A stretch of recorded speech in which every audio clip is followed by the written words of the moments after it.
Bismillah ar-Rahman ar-Rahim. Continuing on with the virtue of al-wudu, Hadith 127 from Abu Hurairah, the Prophet said, تَرِدُ عَلَيَّ أُمَّتِي الْحَوْضَ وَأَنَا أَذُودُ النَّاسَ عَنْهُ كَمَا يَذُودُ الرَّجُلُ إِبِلَ الرَّجُلِ عَنْ إِبِلِهِ. He says, my ummah or my nation will come to me at the hawd or the basin, and I will ward the people away from the basin just as a man wards off another person's camels away from his camels so that they don't intermingle. قالوا يا نبي الله أتعرفنا? They said, O Prophet of Allah, will you recognize us? قال نعم لكم سيما ليست لأحد غيركم تردون علي غرا محجلين من آثار الوضوء ولا يصدن عني طائفة منكم فلا يصلون فأقول يا ربي هؤلاء من أصحابي فيجيبني ملك فيقول وَهَلْ تَدْرِي مَا أَحْدَثُ بَعْدَكَ? The Prophet will reply, yes, I will recognize you. You will have a mark which nobody else will have. You will come to me with shining white faces and arms and legs due to the effects of your wudu. And there will be a group of you who will be taken away from me so that they will not reach the hawd or the basin. And I will say, my Lord, these are from my companions. And an angel will reply back and he will say, and do you know what new things they invented after you? So we learn from this hadith that this ummah of the Prophet ﷺ will have a specific mark on them, and this will be the mark on their hands and their feet and faces because of the wudu. And this will not be a mark for any other ummah, even though the other nations may well have performed wudu, but they will not have this particular virtue of the wudu, which are the bright and shining white faces and hands and feet, because these are the body parts which are washed in the wudu. Also in this there is evidence of the hawd or the basin of the Prophet, and the ahadith which speak about the hawd have reached a mutawatir level. So there is no denying it, and this hawd is a circular shape, and it will be present on the plains of Yawm al-Qiyamah, before the people will enter Jannah and Jahannam. And so drinking from this hawd will give relief to the people from extreme thirst. It will have two pipes which will bring water from the river of Kawthar. And every prophet will have a hawd. But it is sensible to assume that the last prophet will have the largest hawd, simply because he will have the largest ummah. We find from this hadith that a group of this ummah will be taken away and they will not reach the hawd. The Rafidah use this hadith and they will say that this is talking about the companions, because the Rafidah Shia believe that the companions became apostates after the Prophet, so they will not reach the hawd. But the problem with saying that the companions became kuffar, except only a handful of them, is that you're then saying that this deen of ours has been handed down to us by kuffar, because it is the companions who preserved the Quran, it is the companions who are narrating the ahadith. So how can we accept all of this from kuffar? This basically means we are not allowed to accept anything of the Sharia, neither the Quran nor the Sunnah. If, for example, you find a kafir in a chain of narration of a hadith, would you accept that hadith? Obviously not. But what this hadith is talking about are those companions who apostatized. And there were some people who embraced Islam, but after the death of the Prophet, they apostatized. So these people will not come near the hawd because they will be kuffar, out and out. But as for the well-known companions, then we know that they did not apostatize. For example, the Prophet named the Al-Asharatul Mubashara, the 10 who were given glad tidings of Jannah. So these were 10 companions who were told by name that they will be in Jannah. And apart from that, there were many other companions who were told by name that they will be in Jannah. And all those companions who gave the pledge of allegiance underneath the tree, they will not enter the fire, as the Prophet said, لا يدخل النار من بايع تحت الشجرة. No one who gave the pledge of allegiance under the tree will enter the fire. Likewise, those companions who fought at Badr, the Prophet said that Allah Azza wa Jal perhaps has said about them, do as you wish, for I have forgiven you. So the point is that there is no way that you can use this hadith to prove that the companions apostatized after the Prophet. Rather, we know that there were a select few who accepted Islam, but then apostatized afterwards. But the problem is that the Rafidah clearly are clutching onto straws in order to prove their deviant and kufr madhab. Rather we say when the Prophet tells us that somebody is going to be in Jannah or somebody will not be in Jahannam, then this can never be abrogated. It is only the rulings which can be abrogated. But when it comes to news items, the akhbar, not the ahkam, then the khabar can never be abrogated. So this is a crucial difference. And a crucial point also that we can take from this hadith is that the Prophet does not know the unseen, and the Prophet is not present with us and looking, because many of the Sufiya say that the Prophet is hadir wa nadir. He's present with us and he's looking, meaning in his spirit he's present with us. But the point is, if he's present with us, then how comes he did not know that this particular group of the companions apostatized after him? Because the angel says, وَهَلْ تَدْرِي مَا أَحْدَثُوا بَعْدَكَ? And do you know what new things they brought up after you? So the new thing which they brought afterwards is that they turned to kufr after their iman. There is another version of this hadith where the Prophet came to a grave and he said, Assalamu alaikum dara qawmin mu'mineen wa inna insha'Allahu bikum lahiqun. He says, Assalamu alaikum, the house of the believing people, and we, insha'Allah, will join you. And then he went on to say, وَدِدْتُ أَنَّا قَدْ رَأَيْنَا إِخْوَانَنَا.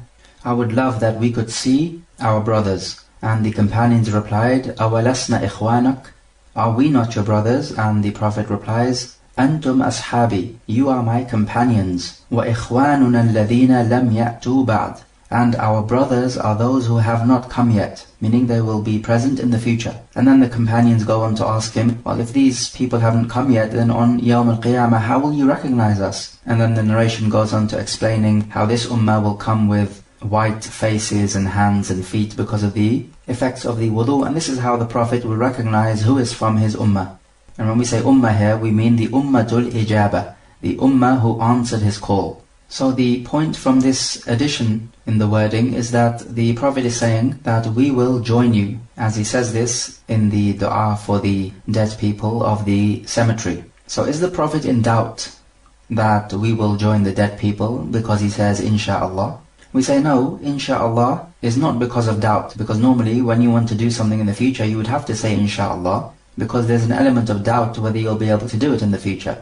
But here insha'Allah means إِذَا شَاءَ اللَّهُ, when Allah wills, meaning with the will of Allah we will join you. This is as Allah Jalla wa Ala says in the Quran, لَقَدْ صَدَقَ اللَّهُ رَسُولَهُ الرُّؤْيَا بِالْحَقِّ لتدخلن المسجد الحرام إن شاء الله آمنين محلقين رؤوسكم ومقصرين لا تخافون فعلم ما لم تعلموا فجعل من دون ذلك فتحا قريبا. Allah shall fulfill the true vision which he showed to his messenger. Certainly you shall enter al-Masjid al-Haram insha'Allah, when Allah wills, in safety, having your heads shaved and some having the hair cut short, and you will have no fear. And he knew what you did not know, and he granted you besides that a near victory. So insha'Allah here cannot mean that Allah is doubtful. How can Allah be doubtful of anything? So insha'Allah means إِذَا شَاءَ اللَّهُ. And the Prophet told his companions, you are my companions, and our brothers will come afterwards. So what is a companion? A sahabi is somebody who met up with the Prophet, even for 1 second, as a believer in him and died in that state. And this definition applies to both jinn and mankind, and it even applies to babies. So a baby can be a companion of the Prophet. Now just one more point here, where the Prophet is told, وَهَلْ تَدْرِي مَا أَحْدَثُوا بَعْدَكَ? Do you know what they invented after you? And other wordings also say that they changed after you. So this could mean that they reneged from Islam and turned into apostates. We know this happened during the Khilafah of Abu Bakr radiallahu anhu. There were from the Muslims who apostatized, and yet they were Muslimin during the time of the Prophet. It could also be referring to the munafiqeen as well, as some scholars have interpreted. Those who outwardly show their iman, yet inwardly they're kuffar. So on Yawm al-Qiyamah they will outwardly have this whiteness and brightness just like the other Muslimin, and yet they will be turned away because their inner secrets will come to the fore. Hadith 128 from Abu Hurairah, the Prophet said, تَبْلُغُ الْحِلْيَةُ مِنَ الْمُؤْمِنِ حَيْثُ يَبْلُغُ الْوَضُوء, that the adornment of the believer will reach wherever his wudu water reaches. One might infer from this hadith that you should extend the area which the water touches on your body part, so that you go right past your elbows and to the upper arm, and that you go right above your ankles and up to the shin. However, this is not the case. Rather, we say the adornment of the believer will reach wherever Allah Jalla wa Ala has limited the place of wudu to be, so that you're not allowed to go beyond your elbows, and that you're not allowed to go beyond the ankle bones, and that doing so would be a bid'ah. This is where sticking to the sunnah is better than many actions, or the quantity of actions, because clearly washing your arms up to the shoulder blade, in quantity terms it's much more. Therefore one might think that there is more reward in this. However, we say no, all goodness lies in following the sunnah, and the sunnah is that you don't go beyond the elbows. So you wash your hands up to the elbows, and including the elbows, but you don't go beyond it. The hilya mentioned in the hadith could be referring to gold or silver or pearls, and these kinds of precious gemstones. And this is what the people of Jannah will wear, of course, as part of their delights. Hadith 129 on the virtue of performing wudu in difficult circumstances. From Abu Hurairah, the Prophet said, ألا أدلكم على ما يمحو الله به الخطايا ويرفع به الدرجات? Should I not inform you about something which if you do it, Allah will use it to wipe out your evil deeds and raise you in grades? قالوا بلى يا رسول الله. They said, yes, O Messenger of Allah. قال إسباغ الوضوء على المكاره وكثرة الخطى إلى المساجد وانتظار الصلاة بعد الصلاة فذلكم الرباط. Doing your wudu well in difficult circumstances and taking many steps to the masajid and waiting for the salah after the last salah, and this is ar-ribat, meaning being tied to something. So in this case it means keeping yourself in the worship of Allah. So you tie yourself to the worship of Allah. So we take from this hadith the good methodology of teaching people. You teach them by asking them questions which will arouse their curiosity, just as the Prophet is doing here. He's asking them, should I inform you of something which Allah will use to wipe your sins and raise you in grades in Jannah? Of course the companions want to know what the answer is. So the Prophet has aroused their curiosity so that they will learn more effectively. And this method is far more potent as a teaching technique than simply to lecture your students. And also from this we learn the virtue of performing your wudu well and thoroughly even when it is difficult. And this is most likely to be in cold weather conditions. So if you're making wudu outside when it is extremely cold, especially during the dawn time, and especially using cold water to make matters even worse. So in this condition, normally people would just want to do their wudu extremely quickly, and they may miss out certain body parts, and it may be left dry. So if you can take care and perform your wudu well, even in these difficult conditions, then there is great virtue in this. Your sins will be wiped out, and you will be raised in Jannah by grades. And this surely has to be the perfect reward. Also, the second great action is to take many steps to the masjid as you are going to the salah. Now the point is, this does not mean that you deliberately take a massive detour so that you take more steps towards the masjid. This is not what is intended. And neither does it mean that you deliberately take chicken steps to go to the masjid. This is not what is intended. Rather, you walk to the masjid as normal. And what this hadith is encouraging is that if you live far away from the masjid, then still come to the masjid walking, because there is much reward in this. Because normally if a person lives far away, he will be clearly discouraged from coming to the masjid. So the intention of the Prophet here is to encourage those people living far away from the masjid to walk to the masjid. Of course there are certain preventative factors which will remove the obligation of walking to the masjid if you live close enough. For example, if it is raining, or if it is extremely snowy conditions such that walking on the street will be dangerous, or for example if the wind is extremely cold. So this would cause a hardship. As for if the temperature is cold, then this is not an excuse because you can simply wrap up warm. But as for this idea of deliberately bringing about hardship on yourself, hoping to gain reward, then this is not reward worthy. The only hardship which is reward worthy is that which comes upon you due to the qadr of Allah Jalla wa Ala. So you must not have a say in it. So for example, if you deliberately make wudu with cold water whilst there is hot water available, then this is not praiseworthy. And likewise, in the Sahih, the Prophet ﷺ saw a man standing in the sun. And when he asked, why is this man doing this? Then he was told that this man has taken a vow that he will stand in the sun and he will fast. And the Prophet told him that he must complete his fast, but that he does not need to stand in the sun. He should sit down in the shade. Because this extra hardship which he's bringing about on himself by standing in the sun and not sitting in the shade, then this is a hardship for which there is no basis in the Sharia. But as for the fasting, then this is an act of worship for which there is a basis, hence he must continue on with it. Because whoever takes a vow to perform an act of worship, then he must fulfill it. Hadith 130 about the siwak. From Abu Hurairah, the Prophet said, لولا أن أشق على المؤمنين وفي حديث زهير على أمتي لأمرتهم بالسواك عند كل صلاة. He said, if it wasn't for the fact that I would produce difficulty upon the believers, or in a wording, upon my ummah, then I would order them to brush their teeth with the miswak at every salah, meaning just before every salah. So the miswak is well known. It is a wooden stick, and back in those days they would use this stick to brush their teeth. And the benefit of the siwak is, as the Prophet said, مَطْهَرَةٌ لِلْفَمْ وَمَرْضَاتٌ لِلرَّبِّ. It is a purification for the mouth and a means of pleasure for the Lord.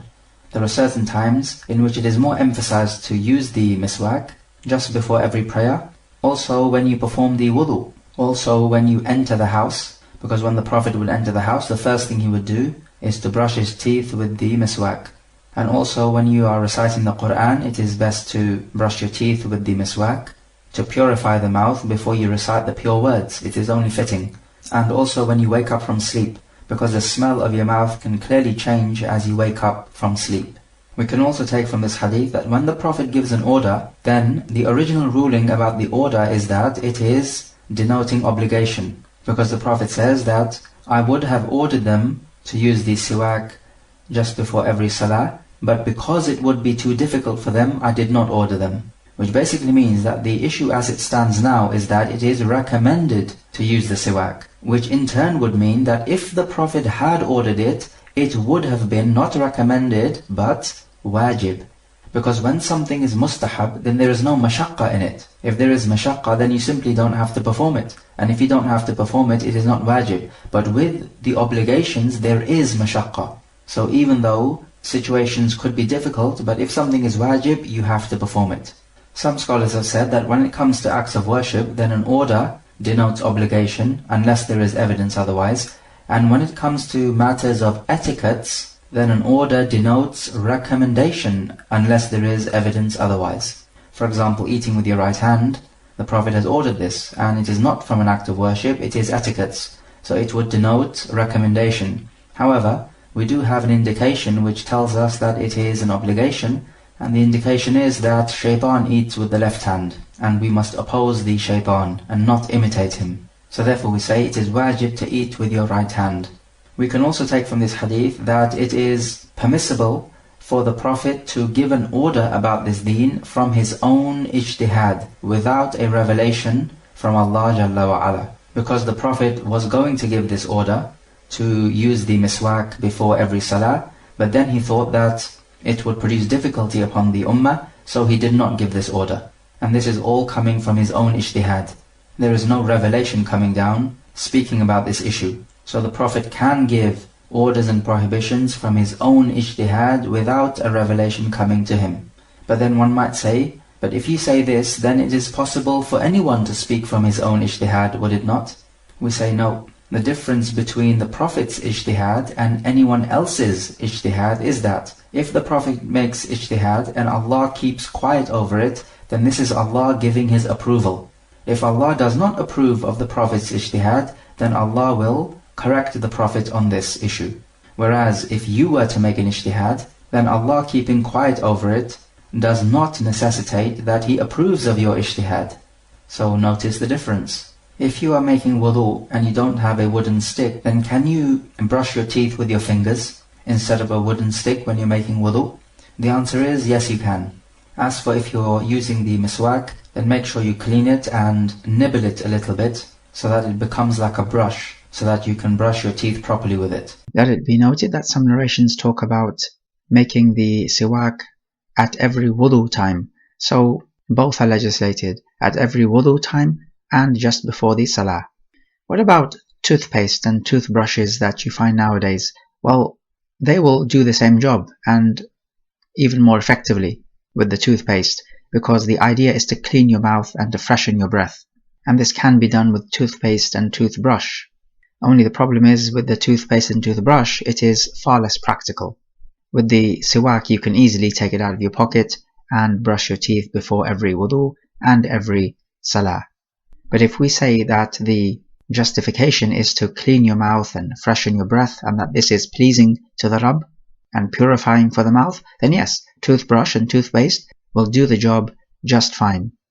Hadith 131, it's the narration of Aisha. She was asked, what did the Prophet begin with when he entered the home? And she said, with the siwak. And we have already said that this is one of the times when the siwak is recommended. We cannot say that it's an obligation to perform the miswak every time you enter the home, because this is only the action of the Prophet and it is not a verbal order. And the actions of the Prophet at best denote recommendation and not obligation, as is known from our studies in Usul al-Fiqh. Hadith 132, the narration of Hudhayfah, he says that when the Prophet would get up from the night, he would brush his teeth with the siwak. And this is another recommended time for using the siwak, as we stated before.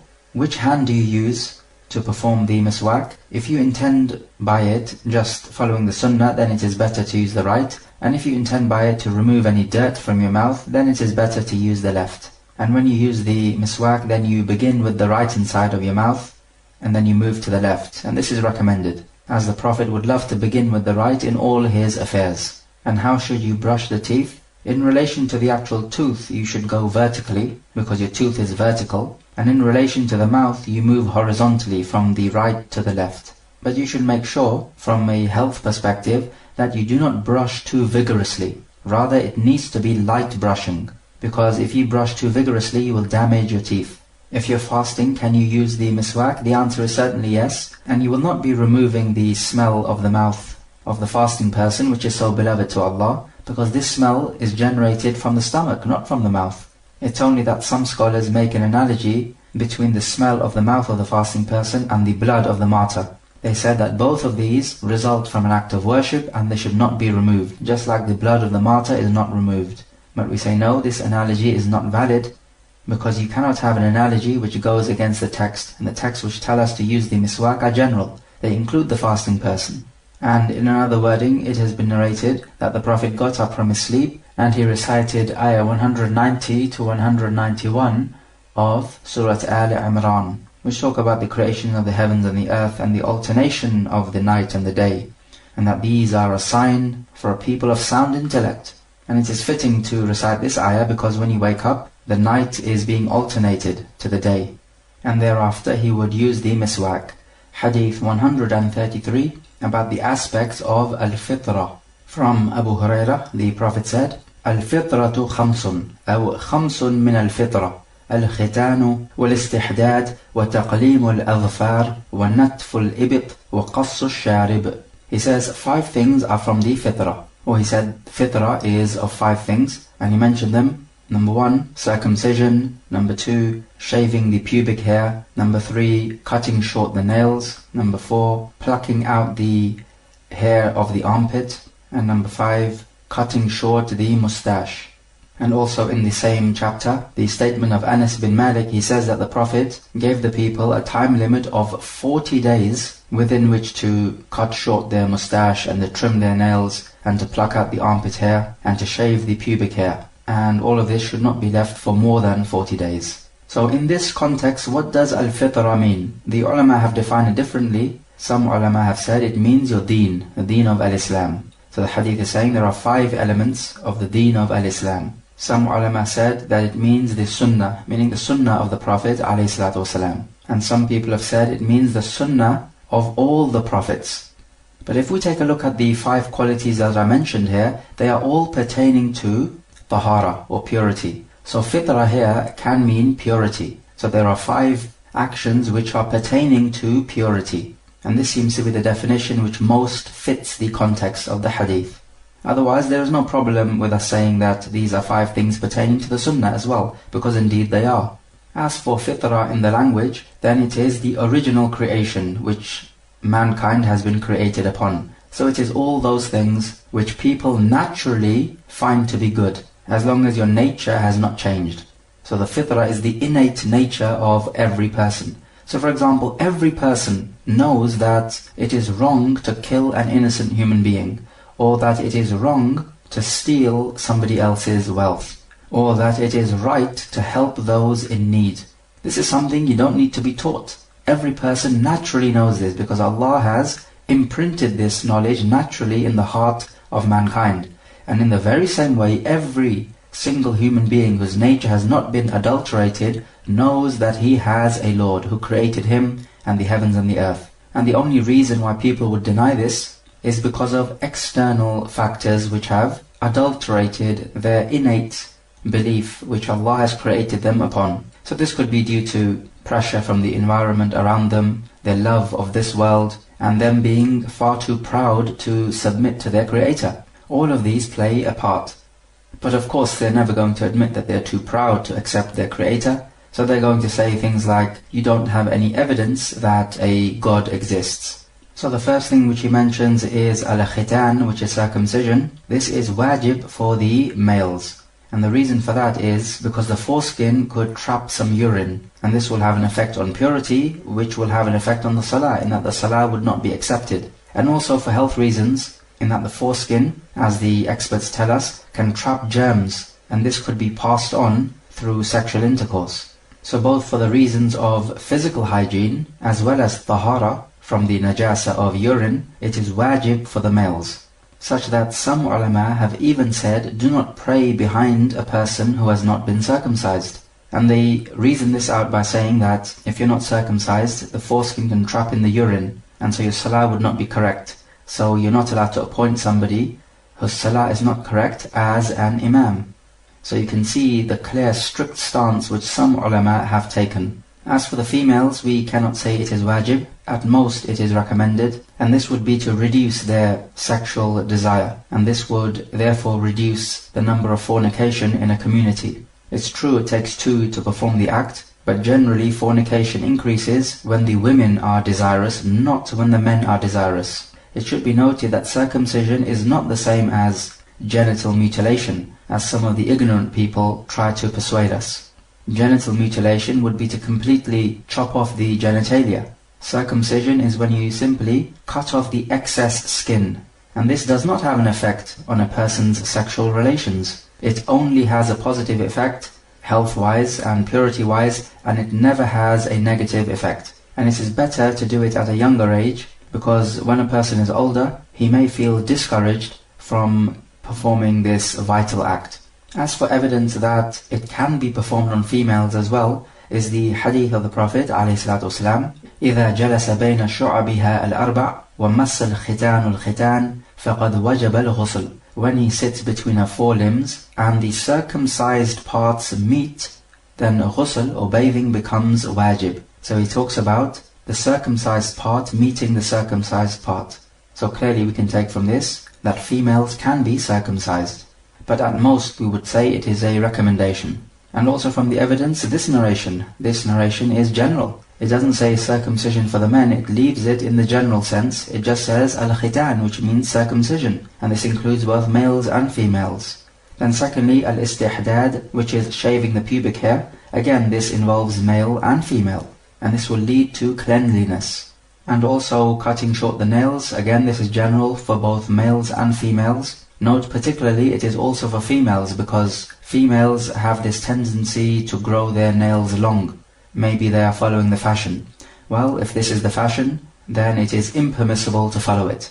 Nails must be cut short. And in this there is also a hygienic benefit, because much dirt can collect underneath the nails. And having long nails will make you resemble an animal. As for plucking out the armpit hair, again this is general for both males and females.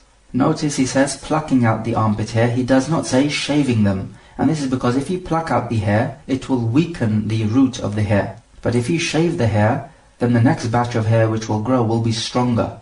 And so the idea is to weaken the armpit hair by plucking it out.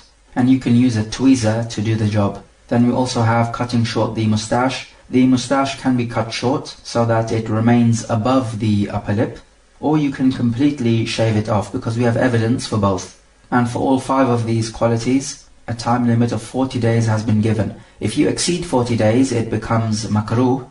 But if you exceed it to such an extent that you start to resemble an animal in terms of the armpit hair and the pubic hair and the long nails, then this becomes haram. Also with the long nails, you could resemble the Habasha, and they would have long nails, and they would use these nails to sacrifice the animal. And all of this is impermissible, because it is not permissible to imitate the Habasha, as they are non-Muslims, and this characteristic is specific to them. So it is impermissible, therefore, for a Muslim to imitate such a people.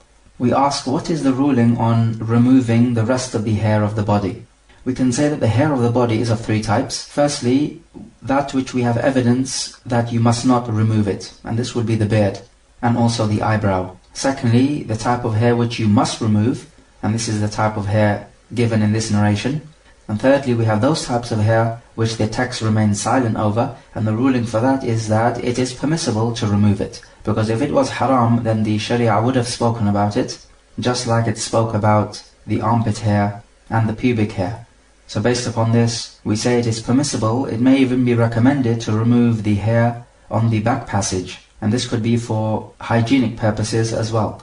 And it is permissible to remove the hair on the chest for men, and even more so for females if that is the case. Women can also remove the hair on the legs, and there is no problem with this. In another narration, speaking on a similar topic about the 5 qualities of fitrah, the Prophet mentions some more qualities. He mentions the siwak, and he mentions istinshaq, which is when you sniff the water up the nose when making wudu, and he mentions washing the finger joints, and he also mentions istinja, which is when you clean yourself after relieving yourself. So we can see that these 4 extra items are also pertaining to Tahaarah. Now take note that there are from the reputable scholars who say that the khitan, or the circumcision, is not wajib, it is mustahab at best. And that this hadith, which talks about khitan being from the fitrah, does not denote obligation, it denotes recommendation. But definitely the safer opinion is that one needs to circumcise the males, and we ought to take it as an obligation. Hadith 134 from Ibn Umar. The Prophet said, خَالِفُ الْمُشْرِكِينَ أَحْفُ الشَّوَارِبِ وَأَوْفُ اللِّحَى. Oppose the mushrikeen, completely remove the mustache and grow long the beard. And in another wording, جُزُّ الشَّوَارِبِ وَأَرْخُ اللِّحَى خَالِفُ الْمَجُوسِ. Cut short the mustache and grow long the beard, be different from the majus. So we learn from both of these narrations that the mustache can either be completely shaved off, or it can be cut short. But if you're going to cut it short, then it must remain above the upper lip. So this is the limit. It must not go below the upper lip, because this is a type of disfiguring of the face, and you're going to end up looking like a Sikh. May Allah protect us from that. What is apparent from the narration is that you grow the beard long, and there does not appear to be a limit as to how much it would grow. Some scholars have said you make it grow up to a fist length, and whatever is below it you can cut it off, and they take their evidence from what Ibn Umar did when he released himself from the ihram. He took his beard, a fist load, and whatever was below it he cut it off. However, we say that this action of Ibn Umar goes against what is apparent from the hadith, and we say that this is the ijtihad of Ibn Umar, because when you release yourself from the ihram, you cut your hair short or you shave your head off. And so perhaps he thought, by way of analogy, that you also cut short the beard as well. So this idea about the beard being cut off what is below a fist length does not have any sound basis. Some ulama have said that you can cut short the beard if in not doing so it will look repulsive. In other words, so that the beard will become so long that it is actually seen as something which is repulsive. So if it's going to reach that level, then they say you can cut it short, up to a limit till which it looks reasonable. Because it could be that if a person never shaves since the time he starts growing the beard, which will be since the time of puberty, then if he reaches an older age and he has never touched the beard, it could reach such a length so as to actually look repulsive. So in a case like this, some ulama have said that he can cut it short so that it looks reasonable. And this appears to be a balanced opinion, even though the hadith does not give a limit. As for the definition of the beard, it is the hair which grows on the jawbone as well as the cheek. And some ulama say that the hair which grows on the cheek does not come into the definition of the beard. Rather, the beard is that which grows on the jawbone. And Allah knows best. Hadith 135 from Salman al-Farisi. A mushrik came to him and he said, قَدْ عَلَّمَكُمْ نَبِيُّكُمْ كُلَّ شَيْءٍ حَتَّى الْخَرَاءَ. Your Prophet has taught you everything, even how to defecate. And Salman replied, أجل لقد نهانا أن نستقبل القبلة بغائط أو بول أو أن نستنجي باليمين أو أن نستنجي بأقل من 3 أحجار أو أن نستنجي برجيع أو عظم. He said, yes, he, meaning the Prophet, forbade us from facing the Qibla, meaning the Kaaba, when we are defecating or urinating, and for us to clean ourselves with the right hand, and for us to use less than 3 stones to clean ourselves after relieving, and for us to clean ourselves with dung or bone. This narration of Salman al-Farisi is a pivotal narration when it comes to matters of Tahaarah. To clean yourself after relieving yourself is wajib, because you must be removed from impurity when you are praying. And of course it is wajib to pray, hence it is wajib to remove yourself from impurity. And impurity generally should be something which you should steer clear of. However, we ask ourselves the question, is cleaning yourself after relieving yourself a condition for your wudu to be correct? Meaning to say, if you relieve yourself and then you clean yourself afterwards and then you make wudu and you finish the wudu, then you find that on your body there is some najasa left off after you relieved yourself. So what do we say in this situation? Do we tell the person, you must first clean yourself from any najasa which is on your body and then you must repeat the wudu? Or do we tell him that simply clean the najasa of your body and you can go to pray, because you have already made the wudu? The answer is the second. We cannot enjoin upon him to repeat the wudu, because then we would be saying that your wudu is invalid because there was some najasa on your body. Now for us to say that the wudu is invalid would require an evidence. So in other words, we would then require an evidence that if you have najasa on your body, then your wudu is invalid. And we don't seem to have any clear-cut evidence. We do have evidence that if you have najasa on your body, your salah will not be valid. That's a different issue. But as for your wudu not being valid, if you have najasa on your body, then we don't have any evidence. Hence, we would tell him, you can simply remove the najasa and you can go to pray because you already have your wudu. And the asl is that when you perform your wudu, it is valid unless you have evidence otherwise. We find in this narration that a mushrik brings up this point to Salman al-Farisi that your Prophet teaches you everything, even matters pertaining to relieving yourself. Why is this mushrik asking Salman al-Farisi this question? It is by way of mockery. So it is as if he is saying, oh look, your Prophet even teaches you things pertaining to defecating. So he even talks about things which are as lowly as defecating. But the point is that the kuffar will not cease to make fun of the deen of al-Islam. It happened then, and it has happened all throughout the ages, and it will continue to happen. And that's just the way it is. But the point is, all this mockery cannot harm the Muslim. As long as he himself remains guided, then the misguided people cannot harm him. So we find then that it is impermissible to face the Kaaba when you are relieving yourself or to turn your back to it, and that when you clean yourself it must be with the left hand, because the right hand is used for good things, and this is the recommendation. And we find it is impermissible to use less than 3 stones. What is intended here is that if you have 1 stone which has 3 sides which you can use to wipe yourself, then this would suffice. Otherwise you would use 3 stones at the minimum. Of course any item can be used which will clean you, as long as this item is not something sacred or something of value, and that this item will cleanse you. So it is not something smooth like a glass, because a glass will not clean you. And it proves that it is permissible to clean yourself without water. Normally people would clean themselves with water, and there's no doubt that this is the best way to clean yourself, as water is most cleansing. However, back in those days, they did not always have access to water. So they would have to use something else like a leaf or a stone or a piece of wood to clean themselves. And you could also be faced with a similar situation as well, so it is worth knowing that you are able to clean yourself with something other than water.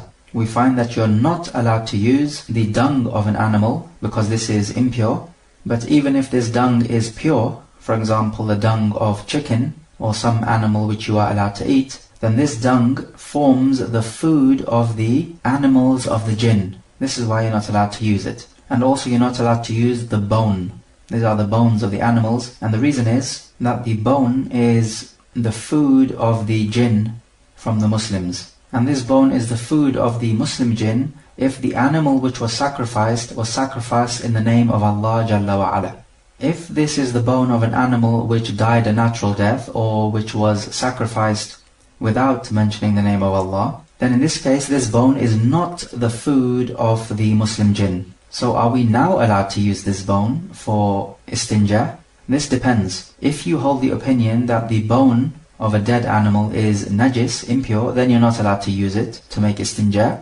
However, there are some scholars who hold that the bone of a dead animal is tahir, because a bone is not something in which the life of an animal runs in. It is not like the flesh or the blood. So the bone is something solid and inanimate, hence it is tahir. Just like, for example, the feather of a dead bird is tahir, because it is outside the skin. Likewise, the horn of an animal. So anything which is outside or above the skin is tahir even for a dead animal. And we can include into this the fur and the wool of sheep.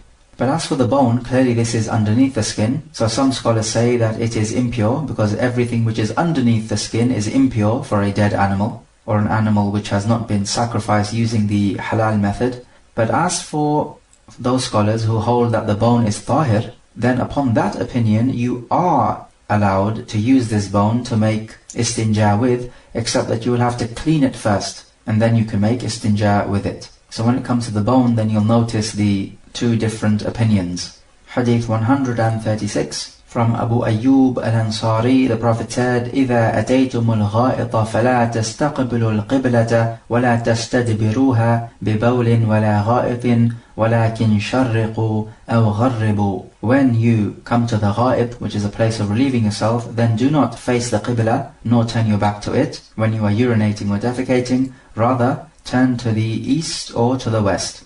And Abu Ayyub says that we arrived in Ash-Sham and we found the lavatories to be built facing the qibla. So when using these lavatories, we would turn away from the qibla as much as we could, and we would seek forgiveness from Allah Jalla wa Ala. So we find in this hadith the same thing as we found in the last one, that when you are relieving yourself, you do not face the qibla, nor turn your back to it. And that this is haram, because Abu Ayyub al-Ansari understood it to be haram, because this is why he sought forgiveness from Allah when he was using the lavatory built in Ash-Sham. He turned away from the qibla as much as he could, and thereafter he sought forgiveness. This idea of turning to the east or the west applies to the people of Al-Madinah. Otherwise it depends where you are on the globe. It may be that in order to avoid facing the Kaaba, you have to turn to the north or the south. However, in the same chapter we have the narration of Ibn Umar. He says that he came up to the house of his sister Hafsa, and he saw the Prophet sitting down relieving himself, facing Ash-Sham and having his back faced towards the Qibla. So based upon this, some ulama say that this prohibition of not facing the Qibla or having your back turned to it only applies when you're relieving yourself outside. As for if you're relieving yourself in lavatories which are built up, then you would have to face whichever way the lavatory is facing. So that if you were to face the Qibla or turn your back to it, simply because of the fact that this is the way the lavatory has been built, then there is no sin upon you. Other scholars would say, no. Rather, having your back pointing towards the Qibla when relieving yourself is permissible, because the Prophet clearly is doing this here. And so the prohibition is not one denoting tahrim or making it haram. Rather, at most it is makruh. So it is better for you not to have your back facing the Qibla. But as for facing the Qibla, meaning your front side facing the Qibla, then this remains on the original ruling, which is that it is haram.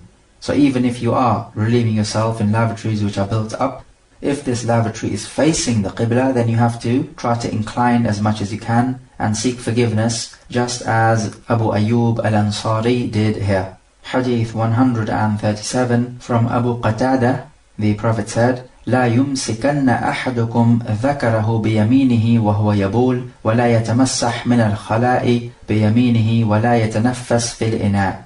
That one of you must not touch or hold his front passage with his right hand whilst he is urinating, and he must not clean himself in the lavatory with his right hand, and he must not breathe in the drinking vessel. So we find from this hadith that you're not allowed to touch your front passage with your right hand when you are urinating. But what about when you're not urinating? Some scholars say you are allowed to touch it because the prohibition is only when you're urinating, but a better opinion is that you're even more not allowed to touch it because when you're urinating, you may have a need to touch it with the right hand. But when you're not urinating, there is no need. And the reason for this ruling of not touching the front passage with your right hand is an honoring for the right hand side. Also, we find you're not allowed to clean yourself with the right hand, and we have spoken about this before. And again, this is an honoring for the right hand side, so it is highly disliked for you to clean yourself with the right hand side. As for this third element, that you're not allowed to breathe in the drinking vessel, there does not seem to be a link between this and the previous 2 points. So it could be that Abu Qatada heard this third point from a separate hadith, but he is just joining them all together here in this one hadith. And Allah knows best, but the point is that the minimum ruling for this is that it is makruh, and the reasoning is it will spread germs in the drinking vessel, which could be spread from one person to the other. So it's just basic hygiene. And when you are drinking, then you should drink in 3 breaths. So you drink, then you let go of the container and you take a breath, in and out, then you drink again. And this will be more thirst quenching than if you just gulp it all down in one go.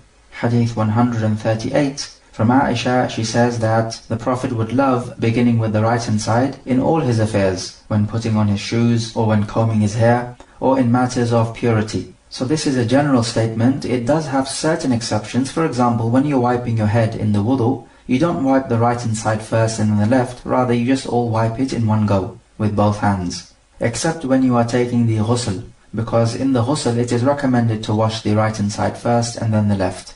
Just as how the Prophet told the women who were washing his dead daughter, إِبْدَأْنَا بِمَيَامِنِهَا وَمَوَاضِعِ الْوُضُوءِ مِنْهَا. Begin with the right hand side and the places of the wudu. So if you are wearing trousers or putting on a coat, then you put in the right hand side first and then the left. Similarly for wearing shoes and socks. And when you enter the masjid or your house, you enter with the right hand side first, because this is an honorable thing, so the right should be given priority. And when you leave these places, you leave with the left hand side. We can also take from this narration that when you are wiping over the socks, then you wipe over the right first and then the left. And the other opinion is you wipe over them both at the same time. But what is apparent is that you do the right first and then the left, because this is clearly an act of purity, and the Prophet would love to begin with the right hand side when it comes to acts of purity. Hadith 139 from Abu Hurairah, the Prophet said, اتقوا اللاعنين. Be aware of the 2 things which curse. قالوا وما اللاعنان Ya Rasulullah. They said, what are these 2 things, O Messenger of Allah? And he replied, الذي يتخلى في طريق الناس أو في ظلهم. The one who relieves himself on the pavement or in the place of the shade of the people. So these 2 actions are the things which curse. Why is this? The reason is because they will be a cause for the people to curse you. If you urinate or defecate on the pathway where people are walking, then clearly this will cause annoyance. Or for example, in the shaded places where people sit, this will also cause annoyance. And because it causes annoyance, they will curse you, which means they will abuse you or make dua against you. If you see a person urinating or defecating in these 2 places, are you allowed to say, may Allah curse you, meaning to him personally and individually? The answer is no. Rather, you would say, may Allah curse the one who relieves himself on the pavement. And then hopefully the person committing this act will get the message. Otherwise, you can simply forbid the evil, and you can tell him about the ruling of relieving yourself over there. And you can quote this hadith to him. Some ulama have said that if there is a place in which people gather together to commit some sort of sin, like backbiting for example, then you are allowed to relieve yourself in that place. But we disagree with this and we say no, because if you relieve yourself there, they will simply move to another place and continue doing this evil action of theirs. Rather, it is far more effective to give them good advice, softly of course, and then it is up to them to take the advice or not. We may take from this narration that Islam seeks to bring about social cohesion and block off paths to ill will and grudges, so that we do not want people cursing each other. Note also that this narration just gives two examples: the pathway where people walk and the places of shade where people take a rest. This is by way of example, not by way of exhaustion. Otherwise we can make an analogy and include any place which people need to use. The idea is not to cause an annoyance. End of track review questions. Number 1. What is the evidence that the Prophet does not know the unseen and that he is not present with us and looking? Question number 2. In the hadith in this track, what are the 3 actions which will remove your evil deeds and raise you in Jannah by grades? Question number 3. What is the evidence that the Prophet can give a ruling from his own ijtihad? And what is the difference between the Prophet's ijtihad and the ijtihad of any other reputable scholar of Islam? Question number 4. What is the ruling on women growing their nails long? Question number 5. Is it a condition for your wudu to be valid that you must be completely removed of any najasa on your body? Justify your answer.